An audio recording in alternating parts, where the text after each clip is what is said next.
Hello everyone, I hope you're all doing well.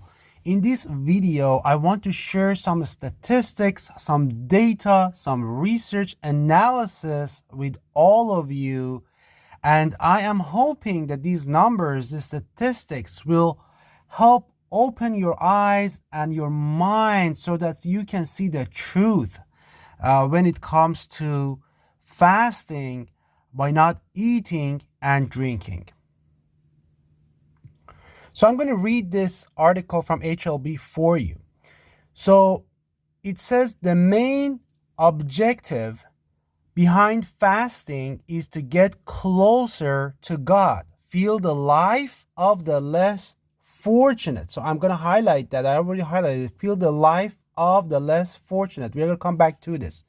And encourage healthy lifestyles. Hours of fasting differs from one country to another. Again, this is very important as well, depending on the latitude of country's location. Generally, people break their fast at sunset or iftar meal and wake up at dawn before sunrise to have their second meal. They call it suhoor, in preparation to fast on the following day. Then it goes on to say Ramadan is a religious ritual, yet has significant social and economic impact. It follows a different pattern for office hours and is recognized by what? By less productivity and more social gathering on iftar and suhoor meals. So it's very important. Productivity decreases from 35% to 50% due to shortened working hours.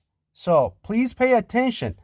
An inability to focus with no access to food or beverage till sunset and fewer hours of sleep. So productivity during Ramadan increases by 50%. To those of you who think Ramadan is beneficial, who think by fasting according to Quran, fasting of not talking to anyone, that's what Quran commands us. You cannot do your work.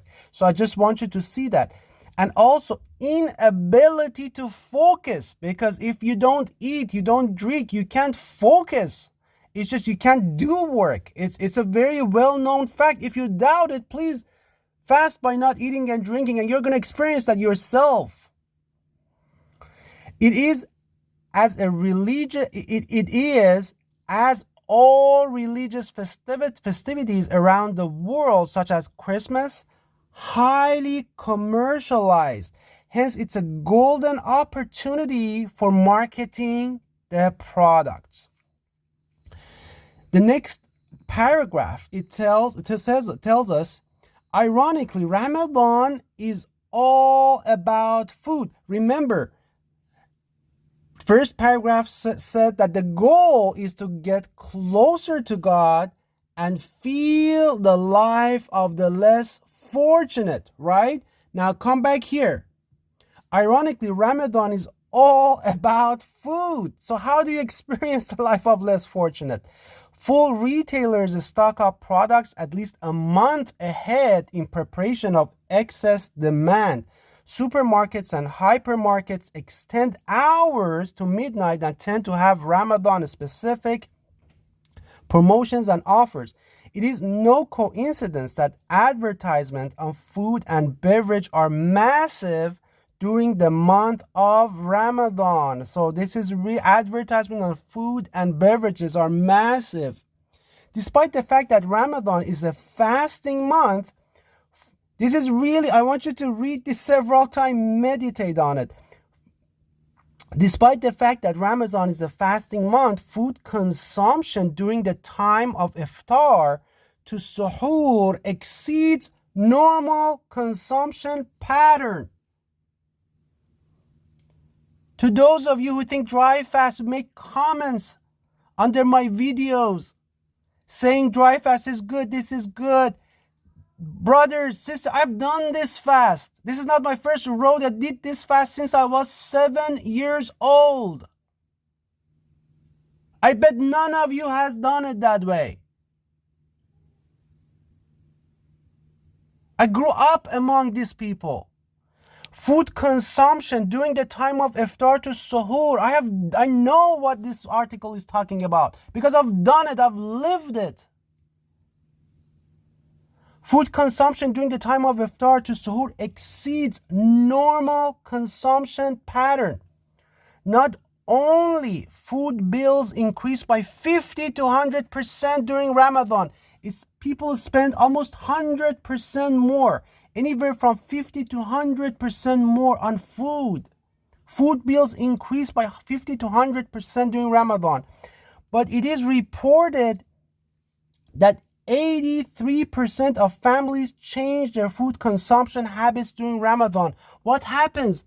Food consumption increases, so families actually eat and drink more. So not only they are not experiencing, they don't feel the life of the less fortunate, it's luxury living, it's luxury eating, it's luxury drinking. They eat more, they drink more. It's a feast. It's not a fast, it's a feast. There's a huge difference. It's a food party.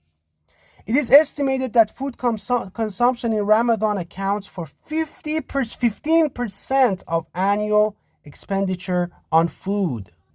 The article goes on to say, it is unfortunate that people tend to exaggerate their food consumption levels during Ramadan.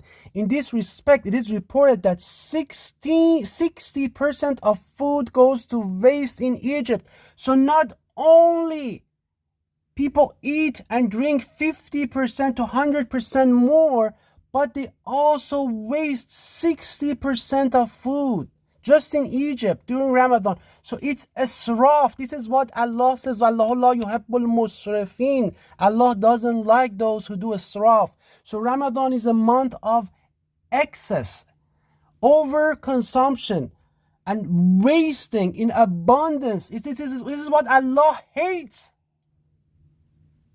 Read the Quran. Am I making these things up? This is what Allah hates. It's when you waste food, and people around the world, there are these poor countries have nothing to eat, and in Ramadan, in Islamic countries, they are wasting food. 60% of food goes to waste in Egypt during Ramadan, which completely contradicts with Ramadan's ethics and morals. This has been happening for 1,300 years now. In countries, the article goes on to tell us, in countries like UAE and Egypt, majority of restaurants and cafes remain open with extended late hours to midnight for suhoor. Traditionally, people go out, especially after iftar, to socialize, to eat out, and enjoy the suhoor with friends and family. So people go out. Not only they don't focus on Allah and His words, not only they do good deed, they don't do this. Not only, what I mean is that they don't do those things. They should be focusing on Allah and His words, but they don't do it. In fact, what are they doing? They're going out, they're socializing, they're eating out. For instance, in UAE, it was reported that 46% prefer to have iftar out. Almost 50% of the population. At least once a week, 26% order delivery, especially at the second half of the holy month, and 78% plan to have suhoor in cafes. They go out and enjoy life in cafes. It's a cafe time. And then after they eat, they go home and they sleep. So basically, night and day changes. During the day, you sleep, and at night, you go out and enjoy party with your friends and eat out. And that is their Ramadan. That is their version of Ramadan. Since business people cooperating with the Middle East would see Ramadan as a time of caution and less productivity, but also as a time of opportunity, especially for food, retail, and hospitality related industry. Basically, it's good for merchants. So whoever created this, they were merchant people that set this up. Hint, hint. Let's look at another article. Food expenditure and food consumption before and during Ramadan in Moroccan households. The majority, 40%, has a middle standard of living, and the average food expenditure increased by 50%, just like the previous articles told us. During Ramadan, the food survey showed a significant increase in energy intake, carbohydrate intake, sugars increased, sucrose intake, sodium intake, and calcium intake, and a significant decrease in protein intake. Protein is a good food, right? Sugar is bad, sodium is bad.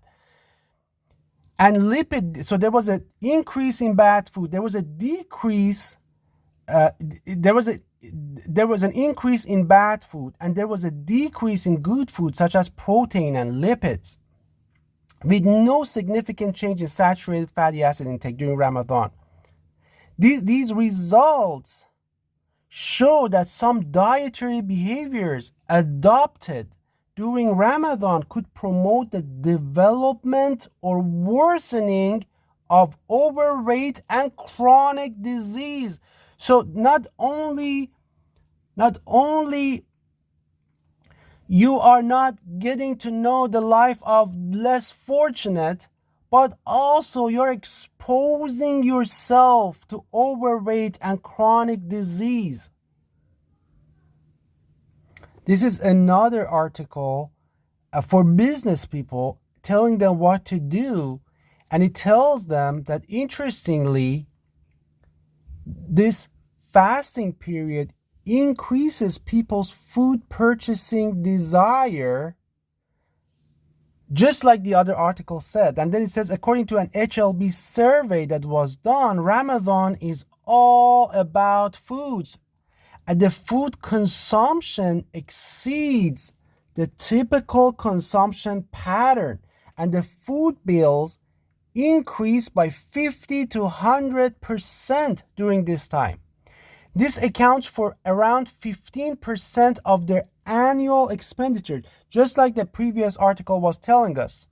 According to Meta Blueprint, advanced planning can contribute to a successful Ramadan, and approximately 51% of the people start preparing for their purchases at least 2 to 3 weeks before the holiday.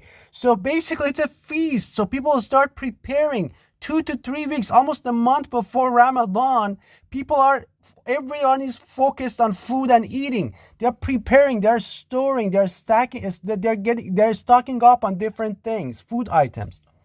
So many food businesses begin to stock up months before Ramadan begins to have inventory for the early shoppers and provide products through the peak season. So this is Ramadan. This is the reality of Ramadan. By me saying that, you say, oh, you say it's what I am saying. But I'm showing you this as statistic so you can see I have lived this. I know this. I don't need to read these things. I know these things. I've lived these things. I grew up amongst these people. And those priests of Akbar, they also know because they have lived among these people. There's nothing godly in this satanic practice, nothing.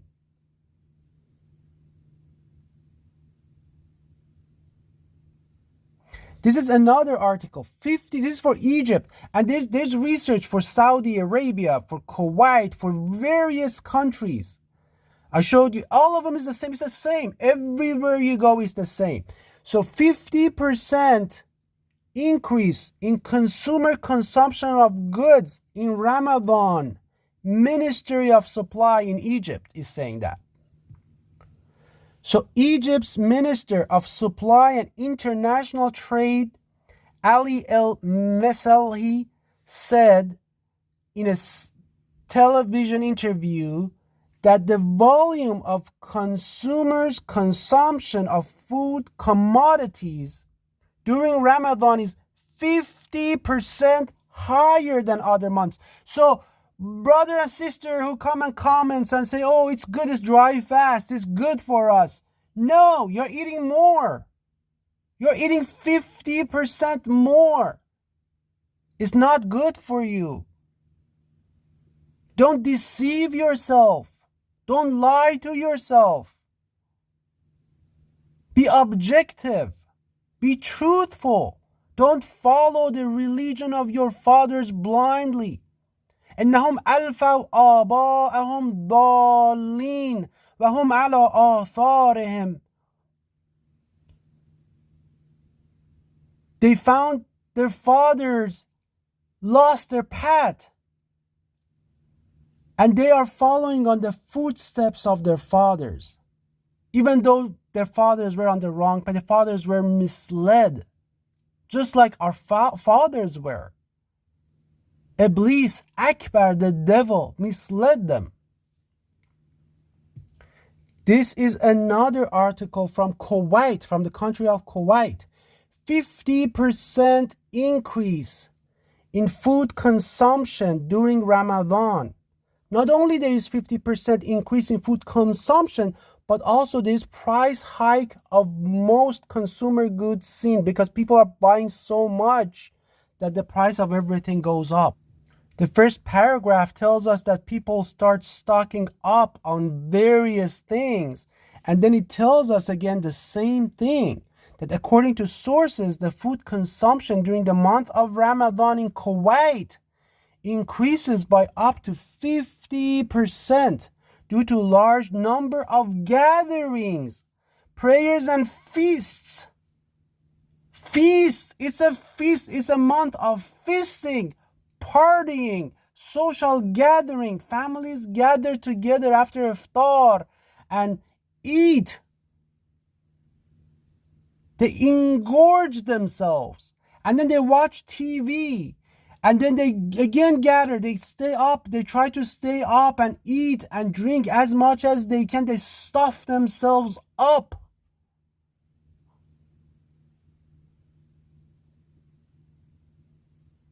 And then they don't sleep, and then they go party again, feast with their friends in the cafes, and then they eat again, and then during the day they try to sleep.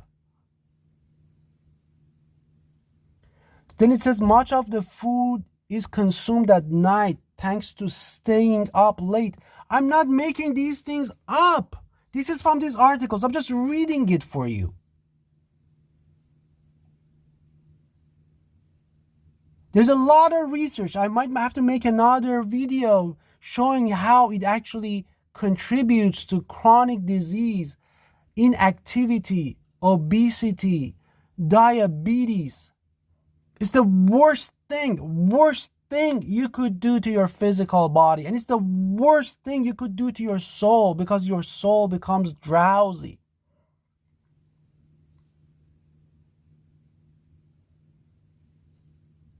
So let's get back to this article. Let's look at it again. So the main objective of fasting is to get closer to God. Does the data support that?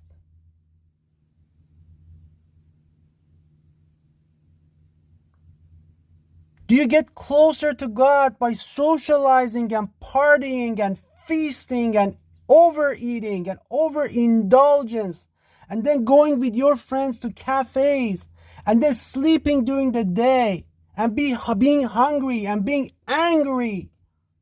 Is that how you get close to God?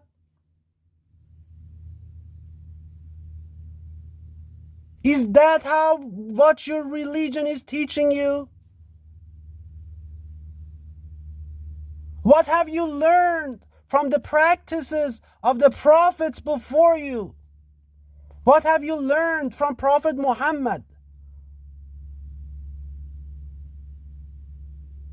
What have you learned from Zechariah? What have you learned from Moses? Nothing.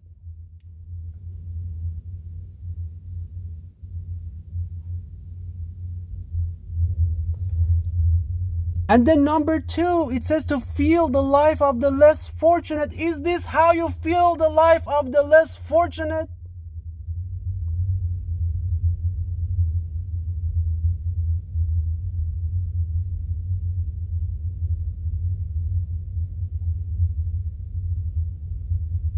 By indulging yourself, by eating to oblivion? Is this what your religion is teaching you?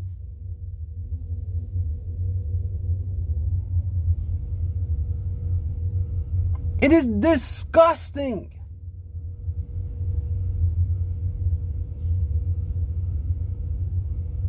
But share your food with the less fortunate. Help them. You get closer to God by reading His book, by understanding His words, by learning wisdom, by focusing, by doing good deeds, by performing salah according to Allah's wishes and commands, by fasting according to Allah's wishes and commands. Allah teaches you how to fast in the Quran. Allah gives you 3 examples, gives the example of Moses on Mount Sinai when he fasted for 30 days. Allah gives you the example of Zechariah when he fasted for 3 days, a sign from Allah. That's a blessed fast. That's how you should fast. And Allah teaches you the fast of Maryam again for 1 day. So Allah gives us a 30-day example, a 3-day example, and a 1-day example in the Quran.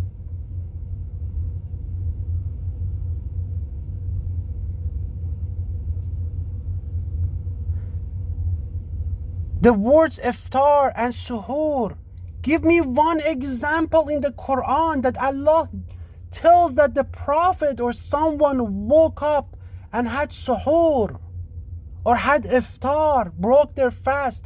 You can't find any because this did not exist.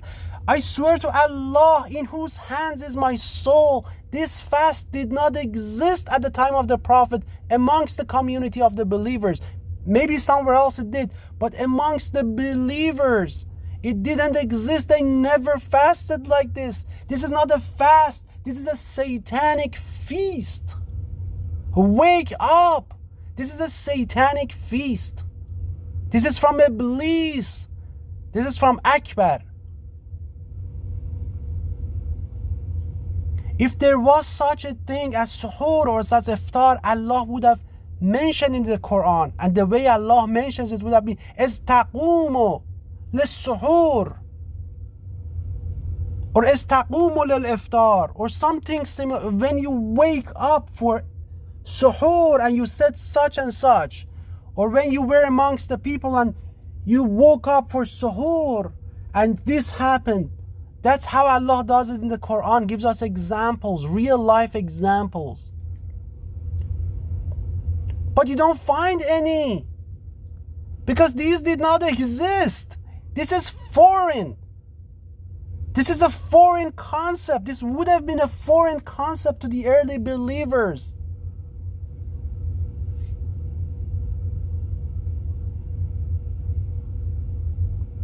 If Prophet Muhammad was amongst us today, if Abu Bakr, the first caliph,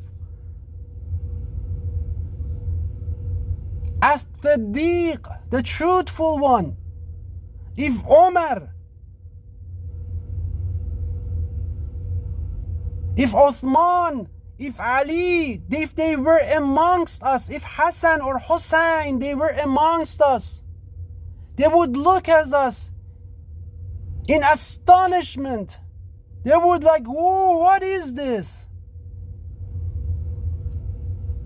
I swear by Allah, in whose hand is my soul, they would be shocked.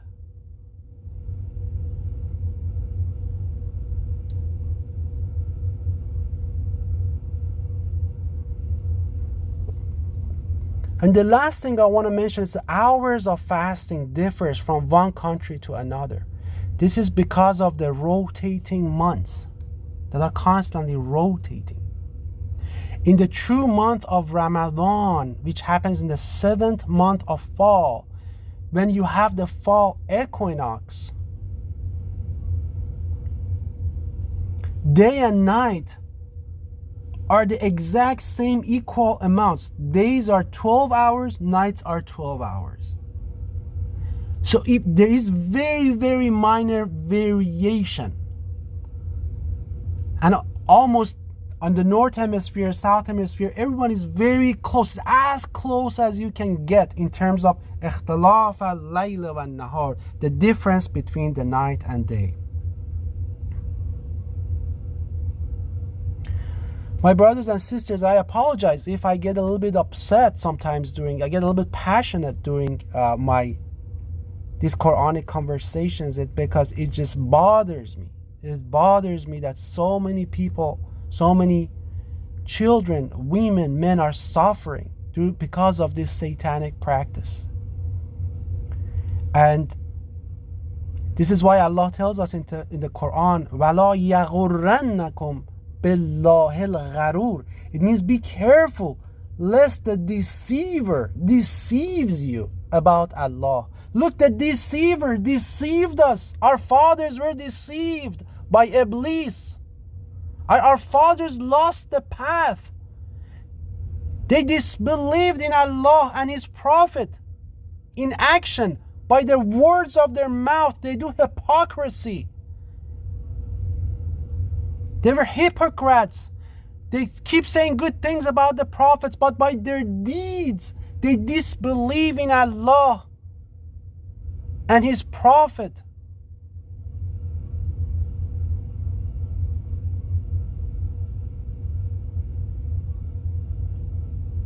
They massacred His disciples and their sons. They massacred His grandchildren, His beloved grandchildren.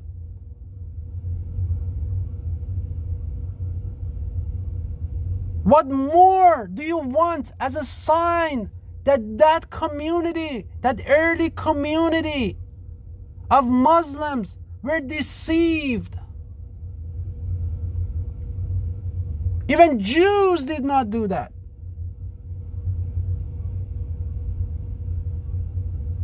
Peace and blessings to all of you.